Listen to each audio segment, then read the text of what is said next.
Já ouviu falar em se você quer que as pessoas sigam seus conselhos, seja um exemplo? Bom, eu comecei a levar isso a sério.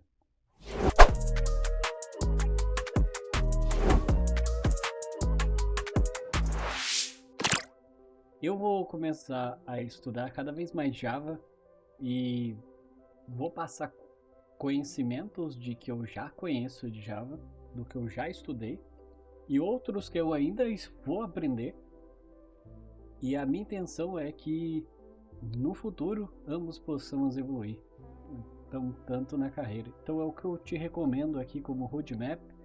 Se você quer ser hoje desenvolvedor web voltado para o mercado, para mim, você ser full stack Java ou algo muito similar vai ser o melhor caminho para você iniciar na carreira.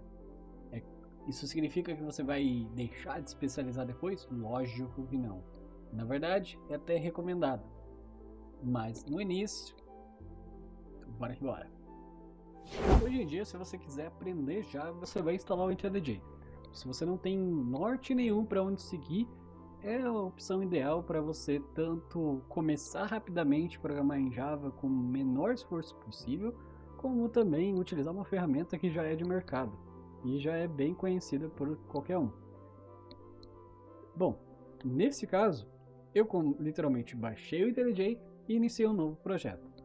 Como que você inicia um novo projeto? Você, nesse primeiro momento, pode seguir o padrão. É um projeto Java, dá um nome para ele.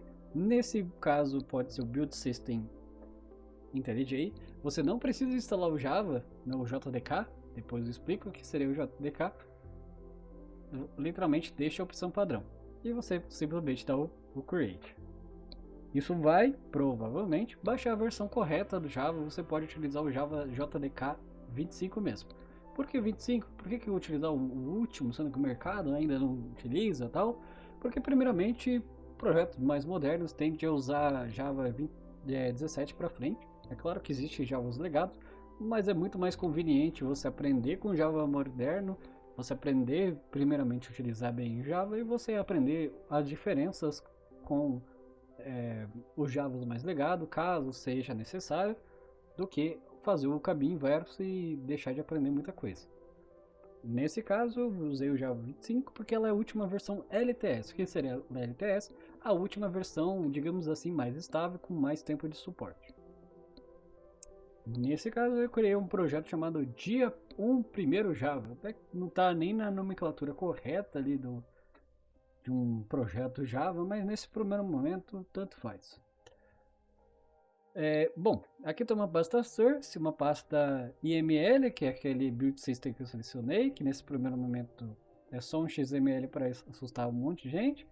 Um git ignore, porque eu selecionei a opção de usar o gerenciador de versão do git. E a própria pastinha do TLJ. Nada demais. Eu posso agora criar uma classe. Tá.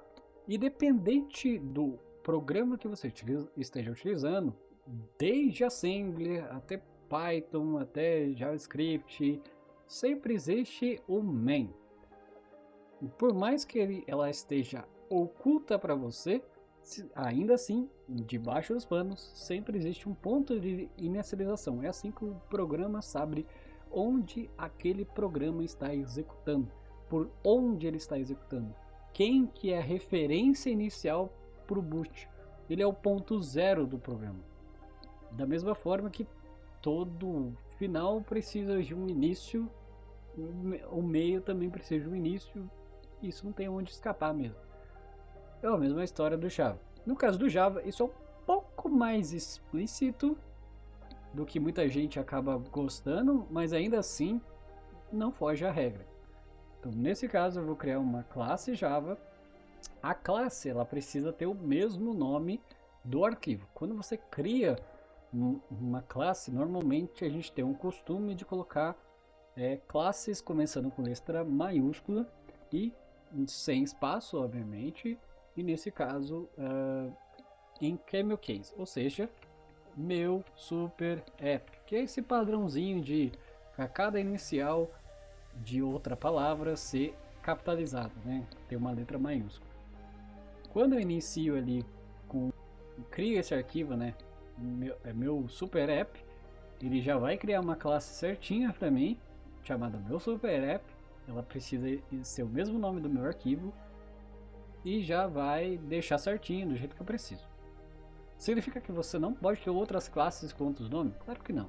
Você pode ter várias classes com diferentes nomes no mesmo arquivo. A única coisa é que naquele arquivo precisa existir pelo menos uma única classe que tenha o mesmo nome.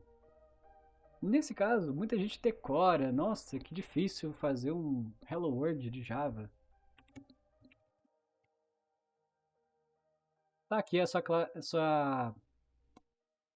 seu método main, seu ponto inicial, onde que o seu programa sabe. Então, o IntelliJ é extremamente interessante por conta disso, mas vários editores de código hoje em dia fazem isso aqui é trivial. Ah, por que não tem o public? Porque por padrão já é público, tá? Então ele até desaconselha você utilizar public. Nesse caso, não precisa de string args, que nem todo mundo aprende, porque não tem argumentos, não vou utilizar para nada. Então nesse caso, eu vou simplesmente dizer um print. Como eu estou no Java... eu estou no Java 25, eu poderia usar IO, println e o meu texto, por exemplo, falar: olá, bem-vindo ao meu super app. Mas não execute ainda, porque eu seriamente acredito num grande dilema, que é se o primeiro programa tem que ser um Hello World. É sério, vai por mim, é perigoso, dá ruim. Então, antes de executar isso aqui, eu vou colocar Hello World. E nota, eu falei o Hello World, não Olá Mundo, tá? Porque diz que tem a ver com essas duas palavras. Beleza? Eu vou simplesmente rodar esse botãozinho. Hello World. Agora sim eu posso digitar qualquer outra coisa. Olá, bem-vindo ao meu super app. E agora eu tô sanado. Eu fiz o meu programa falar alguma coisa que eu queria. E obviamente eu também me livrei da maldição. E minha NVIDIA tá recomendando outra coisa nada a ver. Mas beleza. Nesse caso, vocês aprenderem a utilizar o system.io, aliás, systemout.println. O que significa isso? Significa que dentro do pacote principal, que é o pacote completo do Java, que vem do system, literalmente pacotes que manipulam o sistema, tem uma implementação de output, ou seja, uma implementação de saída de dados, onde eu vou imprimir algo, e normalmente imprimir algo significa imprimir algo no console, né, no meu terminalzinho. No caso, esse LN vem de line, ou simplesmente, no caso aqui eu acho que seria melhor line breaker, né? Então quebra de linha. Nesse caso, por quê? Porque significa que eu posso fazer assim, por exemplo: olá,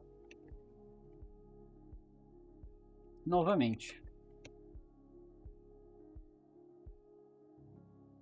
Então repara que, por mais que Java tenha deixado um pouquinho mais simples, na prática o funcionamento é o mesmo.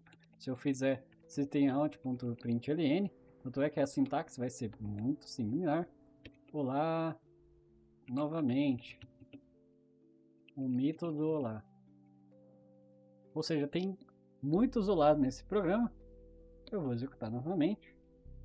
E novamente executou exatamente o que estava escrito e ambos fizeram o mesmo resultado, tá bom? Então, se você tiver no Java mais anterior, seria o systemout.println. Se você está no Java mais moderno, que é o 25 para frente, você já pode utilizar o io.println. Então, inclusive, se você não quer essa quebra de linha no final, você pode simplesmente tirar o ln e executar. E aí você repara que a saída, né, essa mensagem de saída da programa, praticamente diretamente a saída do meu programa aqui. Então, se eu digitar, por exemplo, alguma outra coisa aqui, ó, só copiar, repara que ele veio grudado aqui, né? Porque não tem nem espaço aqui, muito menos tem um ln. Mas às vezes eu posso só forçar. É claro que o meu editor aqui vai reclamar, falando: você está usando ln tá usando print e não tá usando LN. Mas, nesse caso até não reclamou, normalmente ele reclama, tá? Mas, enfim, é possível. Você tem outras formas de lidar com isso, que é a questão de tabulação. Então existem vários caracteres que o sistema operacional possui, né? Para você fazer manipulação de textos que você pode brincar um pouco. E aqui literalmente, se você assustava com o Hello World de Java, é só isso, tá bom?